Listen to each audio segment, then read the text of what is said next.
When I was a little girl, I lived with my mom in a rented 2-bedroom house in Cleveland, Ohio. The paint was chipping and there were stains on the shag carpet that had been there since the 70s, and the heater broke each year, on cue, in the middle of January. But there was a big backyard with a big tree to climb, and I thought the dump was a castle. My mom was a small woman, only about 5'1", slender and pale. Her eyes were large and deep-set, giving her a look of perpetual exhaustion and world-weariness. She had networks of tiny lines extending from the corner of each eye, premature crow's feet, which became more pronounced when she smiled. So even when she was laughing, she looked like she was sad. She was a professional photographer, weddings and parties mostly, graduations, quinceañeras, family reunions, any sort of gathering people pay to memorialize. Pictures define my childhood. Photos in frames on the walls and propped on every flat surface, filling cheap albums stacked in my mom's closet, sealed in save-on envelopes stored in boxes. Sometimes, on rainy Saturdays or mornings when I was too sick to go to school, I'd sit cross-legged on the floor and look through a bunch of them, watching myself grow up, one perfect memory at a time. One clear-skied, grass-smelling day in May, when I was 9, I was alone in my room, reading a babysitter's club book on my bed. My mom was in her bedroom, napping after a long night photographing a corporate event. I glanced up and out my window and noticed something out of the ordinary. In the backyard, standing in front of the tree, was a girl about my age. She had olive skin and long, jet black hair. She wore a lacy green frock with polka dots. Her eyes caught mine, and she smiled at me. She had a very big, very pretty smile. I opened the window and called out to her, "Hey, where did you come from?" She skipped to the window and looked up at me. Our backyard sloped in such a way that she could have stood on tiptoe and grabbed hold of the ledge. "Hi," she chirped. Her voice was kind, comforting. I'm Katy. "What's your name?" "Felicia," I told her. "Why are you in my backyard?" She shrugged. "I live down the street. I just moved in. Do you want to play with me?" I frowned. My mom had always insisted she meet my friends and their parents before I invited them into our house. This was a rule she'd imposed when I was in preschool, and one on which she was unrelenting. "Hold on," I told Katy. "Let me ask my mom." Katy's face fell. "Do you have to? Can't you let me in first? I'm really tired and I have to go to the bathroom." "It'll just take a minute," I said and scampered away. "No, wait." Katy called after me. I went into my mom's room and shook her awake. She rolled onto her back and looked up at me with bloodshot, tired eyes. She smiled groggily. "Sweetie, are you okay?" "Mom," I said, "there's a girl outside. She says her name is Katy. Can she come in to play?" Mom sat straight up. Her red eyes widened, and the look she gave me was one of abject terror, contagious terror. I felt my heartbeat quicken and my palms moisten. "Where?" she stammered. "Where did she come from? Is she at the front door?" "She's in the backyard," I told her. She just appeared. Mom threw herself onto her feet and ran out of the bedroom, towards the back door. I followed close behind her. She kicked open the door and ran into the yard. Katy was gone. I wondered where she had gotten to so fast. I'd only been in my mom's room for a couple minutes. Mom, apparently, didn't care.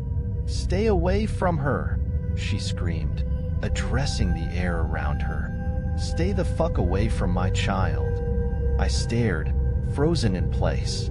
I'd never heard my mom curse before. She turned back to me, big eyes wild, small body heaving. "Felicia," she panted, "get your stuff. We're going to a hotel." We stayed in the hotel for 2 days, during which time Mom arranged for a U-Haul truck and a small rented house in Aspen, Colorado. By the morning of the 3rd day, all of our belongings were packed, and we were heading east on the interstate. I skipped school, and every time Mom allowed her eyes to rest anywhere but on me for more than a few seconds, Her head would snap back in my direction, her face a mask of horror. It wasn't until we were on the road that she started to relax. Aspen was nice. I liked my new school, and Mom was hired as the staff photographer for an upscale banquet hall. I asked her a million times why we had to move. Not even move, flee in the dead of night. And I think she gave me a million different answers. She was sick of Cleveland. Aspen had a lower crime rate. Work was steadier here. Lots of nice hotels hosting fancy weddings. Never once did she mention Katie, or her outburst in our backyard. One windy, ice-cold day in early December, when I was 14, I walked home after school. My mom was out photographing a convention at a nearby hotel. I was unlocking my front door when I noticed a girl about my age sitting at the other end of the porch, her back to the house. Upon hearing my keys jingle, she stood and turned to me. She was very pretty, thin, pale, with freckles and red hair. She wore a black V-neck shirt and skinny jeans. She smiled. Her smile was lovely, as though seeing me was the best thing that had happened to her all day. I grinned back at her, momentarily ignoring the kicks from my fight or flight reflex. Something about her threw me off, but I couldn't quite say what. Hi, I said. Can I help you? The girl nodded. I'm Zoe, she said. I'm sorry to impose on you, but can I possibly come in? I live a few houses down, and I forgot my keys. Can I use your phone? I guess, I said warily. My mom still had her rule about allowing people inside the house she hadn't met, but it had begun to seem a little ridiculous. This chick looked harmless, except she was wearing a short-sleeved shirt and no jacket in below-freezing weather. Suddenly, I remembered Katie and the terror the strange little girl had inspired in my mother. Then I noticed how much this girl resembled her. Same big smile and innocent eyes, staring at me expectantly. I turned and ran. I holed up at a friend's place a few blocks away and got a ride from her older brother to the hotel where my mom was taking pictures. 3 days later, we were out of the lease, packed up, and on the road. La Puente, California this time. When we'd gotten home that day, the day I'd found Zoe sitting on the porch, I went inside ahead of my mom while she gathered her equipment. I turned on the light. There was something different on the coffee table, though nothing else had been touched. I walked over to investigate and found a photograph of a little black boy. An old photograph, by the looks of it. The boy in the photo was 2 or 3, maybe, giggling while leaning over the edge of what appeared to be a bathtub filled with bubbles. The edges of the picture were charred. I didn't notice my mom come up behind me. At the sight of the strange picture, she screamed. Startled, I dropped it. As soon as the photo hit the ground, it disintegrated into dust. We stayed in a hotel after that. The night before we planned to leave for California, Mom and I sat on the couch in our hotel room, watching sitcom reruns. Our U-Haul truck was parked in the lot. When the channel went to commercials, Mom muted the TV. We sat in silence for a moment. She hadn't given an explanation for our move this time, and I didn't need one. I knew it had to do with Zoe, or Katie, or whatever was causing these girls to continually seek me out and ask to be invited into the house. And that photo of the little boy. Felicia, she finally said to me, I don't want to tell you why we have to keep moving like this. God, I've spent the last 14 years trying to protect you from it, trying to pretend it's gone, but it just keeps on finding you and me, no matter how far we run. There was a reason, she told me, that I didn't have a father, or a grandmother or grandfather, aunts or uncles or cousins. Why all of our acquaintances and her few friends had only known us since I was 6 months old and we'd moved to Cleveland. Why we lived so far away from her hometown of Miami. The only piece of information she'd ever shared about her past, and why we'd never gone back, was all because of the little boy in the picture, Shane, my brother, and another little boy he'd once played with. Before I was born, my mother lived with my father and Shane in a house just outside of Miami. My mom's name was Bonnie then. Bonnie Ibanez. She loved taking pictures, but it was just a hobby. Professionally, she was a nurse at a hospital. My father's name was James Ibanez. He was Dominican, curly-haired and dark-skinned. Like me, he worked as a commercial pilot and, due to the nature of his job, was away from home for days at a time. So, most of the time, it was just my mom and Shane. Shane was the love of her life. Mom's eyes lit up as she described him to me. He was very smart, she said. Always learning, always taking apart appliances and trying to put them back together. Exploring, finding his way into and out of things. One memorable evening, while my mom was on the phone, he managed to slip into the laundry room, unlatch the trapdoor that lead to the basement, climb down, then get lost and scared when the door slammed shut and he couldn't find the light switch. He loved animals and G.I. Joe and books about talking animals or fantasy creatures or witches and wizards, but just nice witches. He didn't like scary stories. Though Shane was a sweet child, he was shy and had difficulty making friends with his kindergarten classmates. My mom did all she could to recruit him a playmate. She organized a carpool with other mothers, arranged play dates, enrolled Shane in karate class. But despite her efforts, as summer became fall, the end of first semester approached and kindergarten play groups became airtight. Her son was still spending recess playing alone on the swings and weekends in his room, with only his toys to keep him company. Mom was frustrated. One Saturday in mid-November, after dozing off on the couch while watching some gossip show, she was awoken by the sound of an exuberant peal of laughter. She immediately went to check on Shane in his room, where he had been playing with his Legos. Shane was still there, sitting cross-legged on the floor. Next to him was a small boy with milky pale skin, blue eyes, and ice blonde hair, dressed in overalls and a red t-shirt. Mom nearly screamed. "Oh," she managed to stammer. "How the heck did you get in?" Then she realized she was looking at her son, and that he was interacting happily with a kid his own age. She smiled.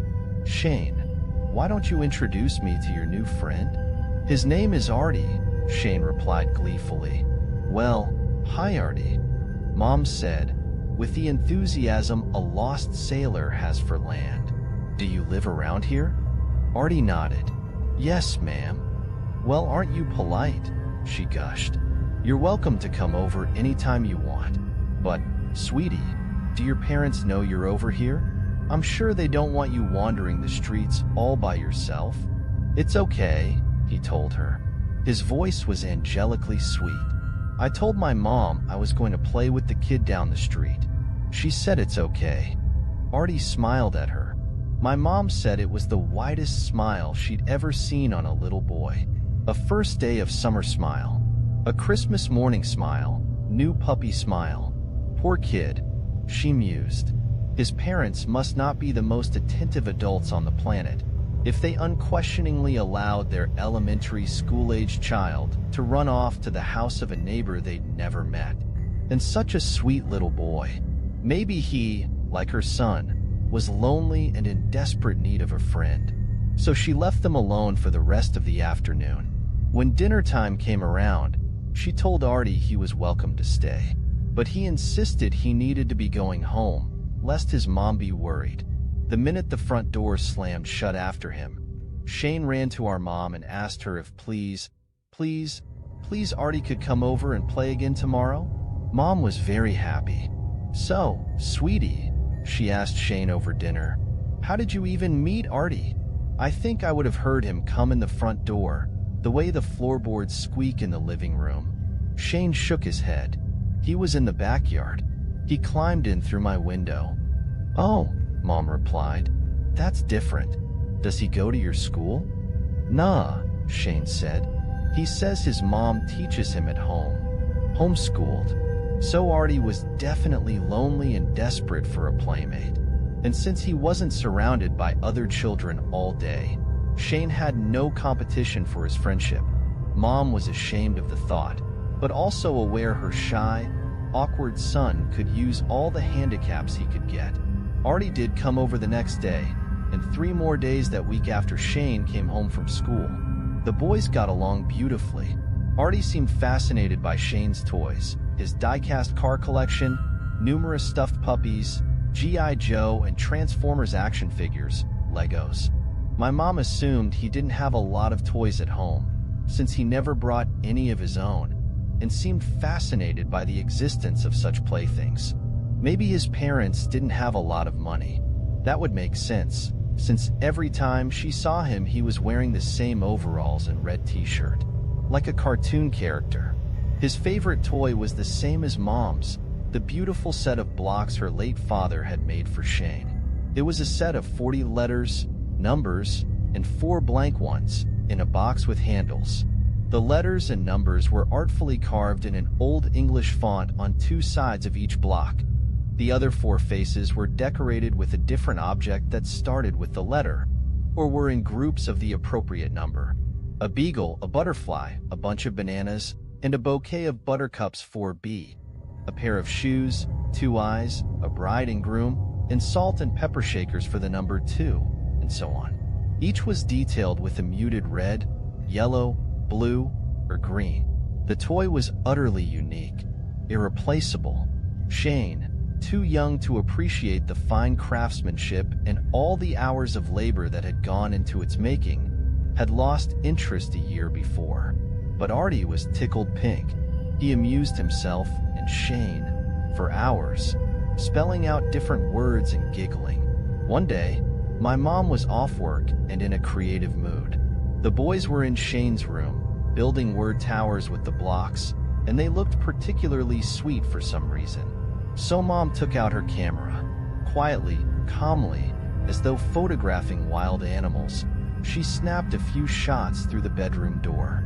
The boys caught on almost immediately and began striking mock dramatic poses, arranging the blocks to spell poop or fart, or in random patterns. She finished off the roll and collapsed on the floor with them, all 3 giggling like toddlers. Day after day, week after week, the boys spent more and more time together. Artie met my father once or twice, for a few minutes, as he rushed out the door to the airport or stumbled to his room to sleep off his latest bout of jet lag. He met my maternal grandmother, who stayed with Shane when both my parents were at work, and charmed her with his sweet voice and pleased to teach him how to knit. He began staying over for dinner a few times a week, though he never seemed to eat a whole lot. Soon, Artie was on the front porch every day, waiting for Shane to get home from school, always wearing the same red shirt and overalls, always pale, no matter how much time the boys spent out in the sun, always angelic. As the boys grew closer, my mom became increasingly curious about Artie's family, who, apparently, were invisible. She'd spoken about Artie to several of the other young mothers on the cul-de-sac, gossipy women who made it their duty to know everything about everyone. Yet none of them had seen nor heard of the little boy, let alone his mysterious parents. Mom had been fully expecting, sooner or later, a pale-skinned, blue-eyed, ice-blonde woman to come knocking at the front door, smiling sheepishly as she asked the whereabouts of her little boy. Maybe she'd be wearing a denim jumper and a red top. But no such woman ever came. "Artie, do you want me to drive you home tonight?" Mom asked him sweetly one day, as he and Shane were organizing toy cars in the living room. He smiled at her and shook his head. "It's okay, Mom." "Are you sure, honey? I'd like to meet your mommy. Let her know her son's not spending his time with a bunch of crazy people." She giggled. Artie's blue eyes flashed. His smile drooped. "You can't, ma'am."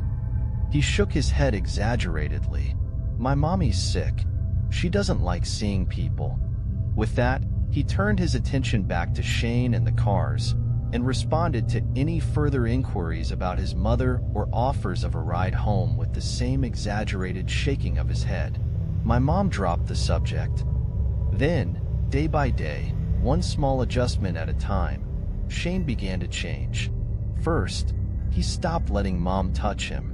When she'd extend her hand for his to cross the school parking lot, he'd let her take it only reluctantly and with a pained, nearly vicious look on his face.